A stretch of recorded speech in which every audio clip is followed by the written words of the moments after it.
Saya bersumpah, bukan saya pelaku atas hilangnya perhiasan Mbak Vivi. Dan jika saya berbohong, saya siap menanggung apapun akibatnya dari sumpah ini.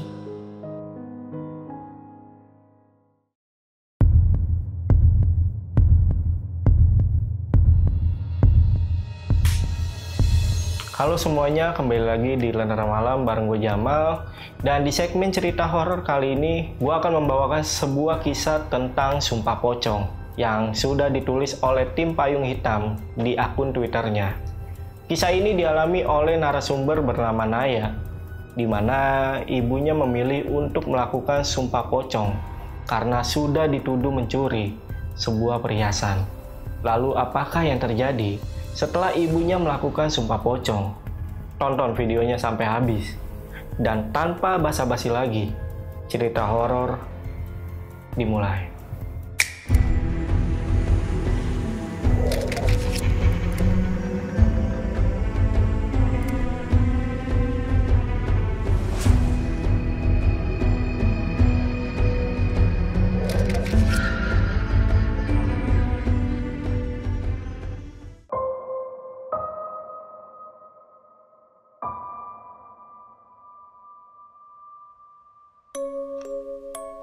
Kisah ini dialami oleh narasumber bernama Naya. Naya ini tinggal hanya berdua dengan ibu kandungnya. Sedangkan ayahnya sudah meninggal lebih dulu, disusul adiknya juga meninggal yang waktu itu umurnya masih balita. Awal mula kejadian ini tahun 2008 sewaktu Naya masih SMA. Naya mempunyai seorang ibu yang biasa dipanggil dengan nama Mbok Imah. Mbok Imah bekerja di salah satu rumah tetangganya yang bisa dibilang juragan di desanya. Kita sebut aja nama juragannya Pak Hanif dan istrinya bernama Mbak Vivi. Di umur 60 tahun, Mbok Imah ini masih kuat untuk bekerja sebagai ART.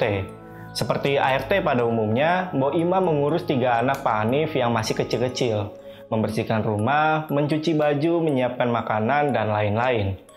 Mbok Imah beruntung bekerja di keluarga Pak Hanif. Selain Pak Hanif dikenal dermawan, istrinya juga selalu baik sama Mbok Imah.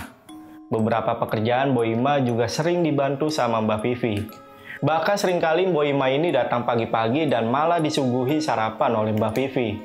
Malahan, setiap kali sore Mbok Imah mau pamit pulang ke rumah, Mbak Vivi juga nggak jarang menitipkan makanan untuk Naya di rumah. Ibunya sering cerita ke Naya kalau memang Mbak Vivi istri yang rajin. Bahkan rajinnya mengalahkan Mbok Imah sebagai ART-nya. Dan Mbak Vivi sudah menganggap Mbok Imah seperti ibunya juga. Belum lagi, suami Mbak Vivi yaitu Pak Hanif yang bisa dibilang sangat sempurna. Beliau disegani dan dihormati. Karena selain beliau orangnya yang religius, beliau juga kaya raya. Lahan bisnis pertaniannya ada di mana-mana. Bahkan sudah membangun masjid yang megah di desanya. Dan begitulah latar keluarga dari keluarga tempat ibunya Naya bekerja. Setelah 3 tahun bekerja di sana, suatu hari, keluarga Pak Hanif ini pergi ke Malang selama beberapa hari. Tapi Mbok Imah tetap bekerja di rumah Pak Hanif yang kosong. Jadi Pak Hanif menitipkan kuncinya ke Mbok Imah. Singkat cerita, setelah kepulangan Pak Hanif dari luar kota, Mbok Imah ini yang sedang di rumah bersama Naya, dipanggil Pak Hanif ke rumahnya. Begitu pulang dari rumah Pak Hanif, raut wajah Mbok Imah menjadi lemas dan Mbok Imah cerita. Ternyata semua perhiasan emas Mbak Vivi hilang. Mbak Vivi yakin kalau perhiasannya diletakkan di kamarnya. Mbok Imah ketakutan karena baru pertama kalinya dia melihat Pak Hanif marah besar dan kesal terhadap dirinya. Karena emas yang hilang itu adalah emas warisan dari keluarga mereka. Mbok Imah menangis sejadi-jadinya di rumah. Mengingat keluarga Pak Hanif ini sudah baik dengannya, sehingga Mbok Imah merasa kalau dirinya tidak menjalankan tanggung jawabnya dengan baik. Pak Hanif dan Mbak Vivi juga heran, karena tanpa adanya tanda-tanda maling, perhiasan emasnya bisa hilang. Mbak Vivi yakin kalau kamarnya ini sudah dikunci dengan rapat dan tidak ada kerusakan sama sekali di pintu lemari maupun di pintu kamarnya. Selang beberapa hari hilangnya perhiasan emas Mbak Vivi, secara nggak langsung Mbak Vivi dan Pak Hanif menunjuk Mbok Ima sebagai pelakunya. Karena cuma Mbok Ima saja yang punya akses untuk masuk ke rumah Pak Hanif. Naya sangat sedih melihat kondisi ibunya. Karena tuduhan yang Pak Hanif lontarkan sekarang sudah menyebar ke seluruh warga desa. Warga sampai menyebut Mbok Ima sebagai pencuri yang serakah. Akhirnya Mbok Ima dipecat oleh Pak Hanif. Mbak Vivi pun hanya bisa diam karena dia ikut kecewa dengan perilaku Mbok Ima yang sudah dianggapnya sebagai ibunya sendiri. Besoknya setelah kabar dipecatnya Mbok Ima, Naya dan ibunya harus putar otak lagi nih untuk tetap bisa menyambung hidup. Karena apapun masalahnya, hidup harus terus berjalan. Tapi di hari itu warga tiba-tiba datang dengan sangat emosi. Lalu menggeledah rumah mereka sampai berantakan. Namun tidak ada satupun perhiasan emas yang ditemukan. Tapi warga tetap menuduh Mbok Ima lah sebagai pencurinya. Mereka harus tetap sabar menghadapi hari demi hari dengan penuh tuduhan. Sampai pada akhirnya, ada dua warga yang menjemput Mbok Ima dan Naya untuk ke rumah Pak Hanif. Sesampainya di sana, sudah banyak warga yang menunggu. Dan di dalam rumah Pak Hanif juga sudah hadir beberapa pemangku desa. Dan dengan sopannya mereka menyuruh Mbok Ima dan Naya untuk masuk. Pemangku desa dan keluarga Pak Hanif menyuruh Mbok Ima untuk mengaku saja. Dan jika memang Mbok Ima pelakunya, Mbok Ima siap dimaafkan dengan ikhlas, asalkan perhiasan emasnya dikembalikan. Lalu sambil menangis, Mbok Ima bersumpah di hadapan banyak orang, jika bukan dirinya yang mengambil perhiasan emasnya. Naya yang melihat ibunya sampai seperti itu, akhirnya tangisnya pun pecah. Sakit hati dan rasa sedih udah nggak bisa dibendung lagi.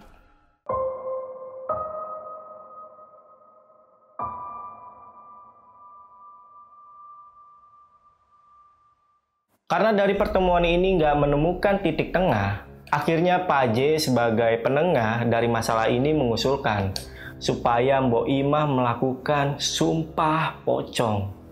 Dan di situ Mbok Ima langsung menyetujui saran dari Pak J untuk melakukan sumpah pocong. Padahal Pak J juga menyarankan supaya jangan terlalu cepat mengambil keputusan, karena resiko dari sumpah pocong sangat-sangat berbahaya. Tapi Mbok Ima ini tetap kekeh dengan keputusannya. Dia bersedia untuk melakukan sumpah pocong.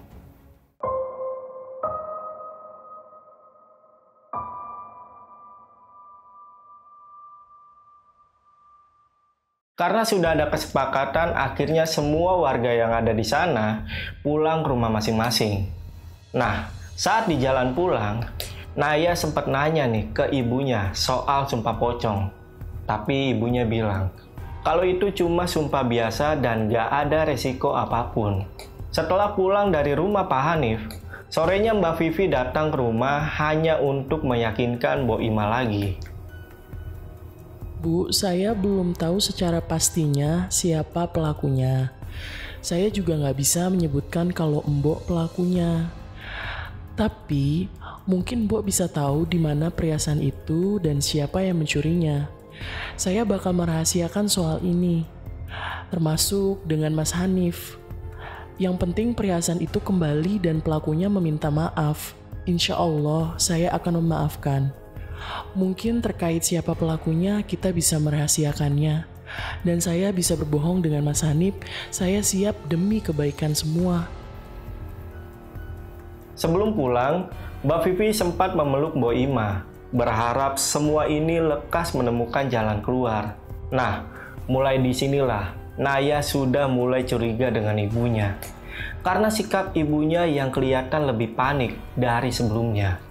2 hari berselang, akhirnya prosesi sumpah pocong dilaksanakan di sebuah masjid dan disaksikan oleh banyak warga. Sore itu Mbok Ima diperlakukan layaknya seperti orang yang sudah meninggal. Mbok Ima dimandikan oleh beberapa perempuan di desa mereka, termasuk Naya dan Mbak Vivi. Kemudian Mbok Ima dikafani dan direbahkan di keranda, lalu diletakkan di dalam masjid. Akhirnya barulah Mbok Ima bersumpah. Saya bersumpah, bukan saya pelaku atas hilangnya perhiasan Mbak Vivi. Dan jika saya berbohong, saya siap menanggung apapun akibatnya dari sumpah ini. Selesai prosesi, Naya dan Mbak Vivi membuka kain kafan Mbok Ima. Kemudian semua warga kembali ke rumah masing-masing. Nah, sebelumnya, Pak J ini sempat menitipkan secari kertas yang berisi nomor handphonenya untuk berjaga-jaga kalau nanti ada masalah dengan Mbok Ima dan bisa menghubungi Pak J. Dan masih banyak pertanyaan-pertanyaan yang ada di pikiran Naya mengenai ibunya. Apa akibatnya jika memang benar ibunya yang mencuri? Karena apapun niatnya, mau itu hilaf atau nggak sengaja, Naya takut melihat ibunya yang sudah melakukan sumpah pocong. Karena prosesi tadi dilakukan dengan sangat-sangat serius. Dan Naya pun bertanya ke ibunya, "Beneran bukan ibu kan pelakunya?" Insya Allah semua akan baik-baik saja, Nak. Karena memang bukan ibu pelakunya. Mbok Ima menjawab dengan singkat dan dengan raut wajah yang tidak lagi tegang. Hingga Naya akhirnya bisa tenang sedikit.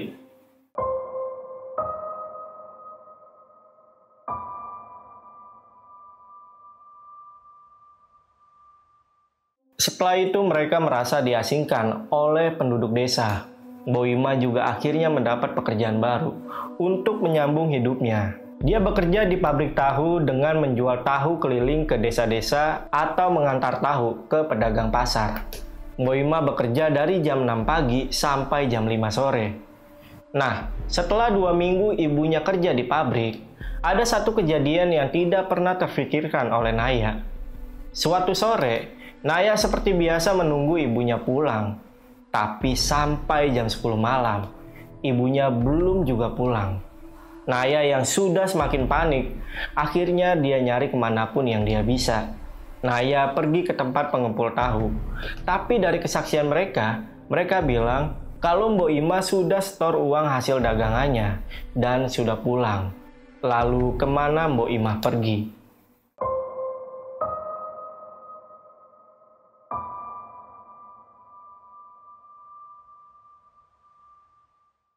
Akhirnya Naya pulang. Tapi begitu sampai di rumahnya, Naya kaget. Karena di depan terasnya sudah ada sepeda ibunya. Naya langsung masuk ke rumah dan cek kondisi ibunya. Dan ternyata ibunya sudah ada di kamar dan sedang tidur. Naya sudah merasa lega. Karena ibunya sudah pulang. Tapi entah kenapa, Naya merasa aneh dengan posisi tidur ibunya. Karena posisi tidurnya yang nggak seperti biasanya. Sampai nggak ada space atau ruang lagi untuk Naya bisa tidur di sebelah ibunya. Akhirnya Naya tidur di ruang tamu. Selama Naya berusaha buat tidur, Naya lagi-lagi punya perasaan nggak enak mengenai ibunya. Naya mencoba ngecek lagi ke kamar, tapi posisi tidur ibunya belum berubah. Posisinya ini melintang di kasur dengan tangannya dilipat ke dada. Masih sama kayak tadi. Dan dia nggak mau bangunin ibunya yang kelelahan. Naya balik lagi ke ruang tamu. Begitu di ruang tamu, akhirnya dia bisa tidur. Nah, saat dia tidur, Naya masuk ke dalam mimpi. Yang menurut dia mimpi inilah yang menjadi pertanda buruk untuk ibunya. Naya ini bermimpi kalau ibunya ini lagi ada di suatu tempat. Tapi pandangan Naya tiba-tiba menjadi gelap. Lalu Naya mendengar ada banyak orang yang menangis di sekelilingnya. Hingga Naya bingung dan ketakutan. Yang akhirnya Naya bangun dalam keadaan shock dan juga berkeringat. Naya memastikan lagi ke kamar ibunya. Dia lihat ibunya sedang sholat tahajud. Dan posisinya sedang ruku. Naya lagi-lagi lega. Karena memang ibunya ini sering sholat tahajud di jam yang sama. Lalu dia kembali ke ruang tamu dan melanjutkan tidurnya. Subuhnya, Naya bangun seperti biasa untuk aktivitas. Tapi dia bingung. Kenapa sudah jam 6 pagi, ibunya belum bangun? Karena sebelum jam 6 pagi, biasanya ibunya sudah berangkat pergi ke pengepul tahu. Naya lagi-lagi ke kamarnya, bermaksud bangunin ibunya. Tapi digoyang-goyangin badannya nggak ada pergerakan apapun. Posisinya masih sama seperti tadi malam. Tapi kini kepala dan wajahnya menghadap kiblat. Naya merinding dan juga panik. Dia langsung menelpon Pak J dan untungnya Pak J dengan cepat datang ke rumah dengan istrinya. Beliau langsung ke kamar Mbok Ima dan di situ Pak J kaget. Lalu mengucapkan istighfar, seolah ada hal buruk yang sudah terjadi. Ibumu sudah nggak ada, Nak.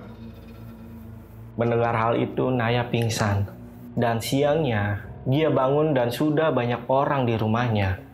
Selama dia pingsan, Mbak Vivi lah yang merawat dirinya. Setelah sadar, Pak J baru menjelaskan soal apa yang dilihatnya. Katanya, waktu pertama kali dia melihat Mbok Ima, Pak J melihat wujud Mbok Ima ini sudah menyerupai pocong. Dengan posisi tubuhnya persis seperti seseorang yang sudah di liang kubur. Tapi dari penglihatan Naya, ibunya ini biasa aja, seperti orang yang sedang tidur normal dan tidak menyerupai pocong. Sorenya, Mbok Ima dimakamkan yang dibantu oleh keluarga Pak Hanif dan juga Mbak Vivi. Mbak Vivi selalu berusaha menenangkan Naya. Naya juga melihat gelagat Mbak Vivi ini yang merasa menyesal dan bersalah kepadanya. Malam itu juga diadakan acara tahlilan di rumah Pak Hanif. Karena pada saat itu Naya masih SMA dan juga masih lugu. Belum mengerti apapun, jadi Mbak Vivi lah yang menyiapkan segalanya. Dan belum selesai sampai di sini. Pak J akhirnya menjelaskan lagi soal kematian Mbok Ima. Pak J menjelaskan ke Naya, kalau memang inilah konsekuensinya jika berani berbohong dan bersumpah pocong. Ya, resikonya adalah kematian.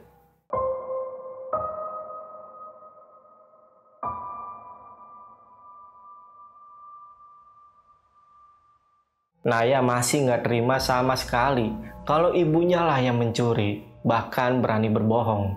Naya menjelaskan pada mereka kalau ibunya ini cuma sakit biasa, karena ibunya juga memang punya riwayat sakit ginjal, tapi sudah lama dan diagnosisnya nggak begitu parah. Dan Naya masih nggak menduga kalau ibunya lah yang mencuri barang berharga dari Mbak Vivi, orang yang begitu baik dengan keluarganya, yang sering disanjung juga oleh ibunya soal kebaikan mereka. Tapi setelah dipikir-pikir nggak ada yang nggak mungkin. Naya perlahan menerima kenyataan kalau memang ibunya lah yang mencuri.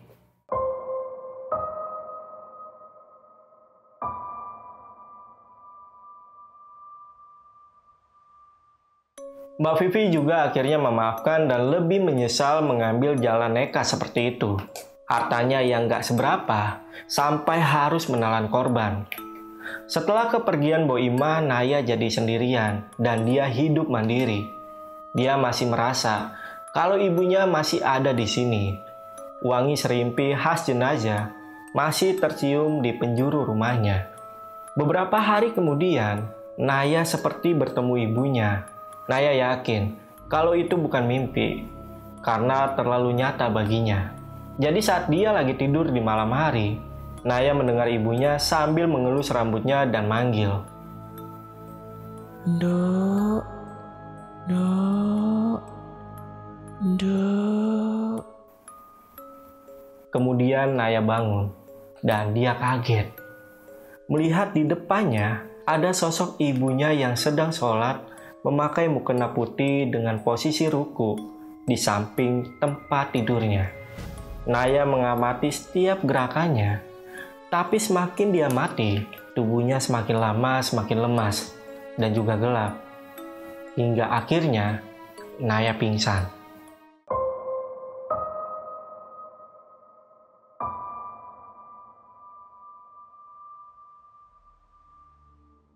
Setelah dari kejadian itu, Naya jadi takut di rumah sendirian. Dan setiap dia sendiri, Naya selalu bilang, Jangan perlihatkan lagi ya, Bu. Naya takut. Naya sendirian di rumah. Singkat cerita, Naya memutuskan pindah ke Surabaya karena budenya menawarkan tinggal dengannya. Naya pindah dengan membawa seluruh barang yang bisa dibawanya. Nah, waktu Naya angkut lemarinya yang ada di dapur, Naya menemukan satu kantong plastik kecil yang diikat rapi di bawah lemari tersebut. Takut barang ini punya ibunya, dia lalu mencoba membuka dan begitu dibuka, ternyata isinya adalah perhiasan emas. Di situ ada 1 kalung dan 2 emas yang ukurannya nggak begitu besar. Naya ngerasa nggak pernah lihat ibunya memakai perhiasan ini. Dan untuk apa ibunya simpan perhiasan ini? Dan Naya berpikir, jangan-jangan ini adalah perhiasan Mbak Vivi. Perhiasan yang hanya sedikit ini sudah mengambil nyawa ibunya. Dan karena sedikit kesal, Naya berniat untuk menyimpan perhiasan ini dan suatu saat akan dia jual. Dan tidak munafik, kalau Naya menjadi kesal juga dengan Pak Hanif dan juga Mbak Vivi. Naya jadi teringat dengan ucapan Pak Hanif yang bilang, kalau perhiasan emasnya hilang semua. Tapi nyatanya yang hilang hanya 3.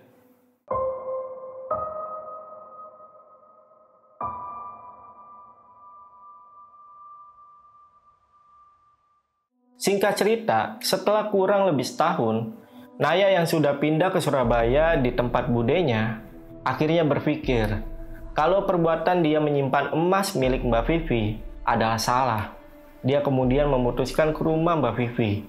Dari Surabaya dia memutuskan untuk kembali ke desa tempat tinggal dia dulu, untuk sekedar mengembalikan perhiasan Mbak Vivi. Dan ternyata benar, kalau perhiasan emasnya itu punya Mbak Vivi.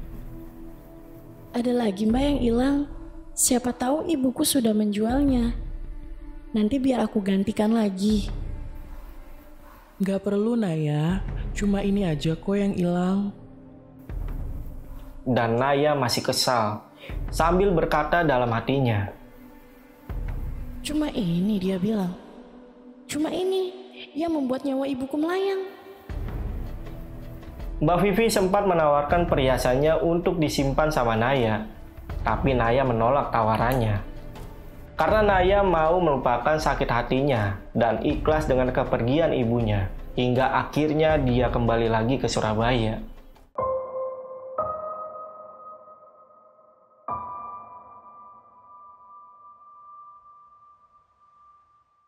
Di jalan pulang menuju Surabaya, hatinya ini berkecamuk. Memang mencuri bukanlah hal yang dibenarkan. Tapi ibunya rela mencuri hanya untuk biaya kuliahnya saat nanti dia lulus SMA. Dan bukan untuk kekayaan apalagi kepuasan. Karena kalaupun untuk kaya, ibunya bakal mencuri dengan jumlah yang sangat banyak. Halo buat teman-teman yang udah subscribe ataupun yang belum subscribe Lentera Malam. Biar teman-teman selalu dapat notifikasi setiap kali Lentera Malam update video baru, teman-teman bisa nyalain loncengnya seperti video di tengah ini nih. Pilih all atau semua. Jadi jangan lupa nyalain lonceng ya. Oke, itu tadi cerita untuk video kali ini. Dan buat kalian yang punya rekomendasi cerita atau kalian juga punya cerita yang epic kayak gini, kalian bisa langsung aja DM ke IG kami atau kalian bisa klik link yang ada di bawah. Nanti ada admin kita yang arahin kalian. Yaudah, gue Jamal dari Lentera Malam pamit.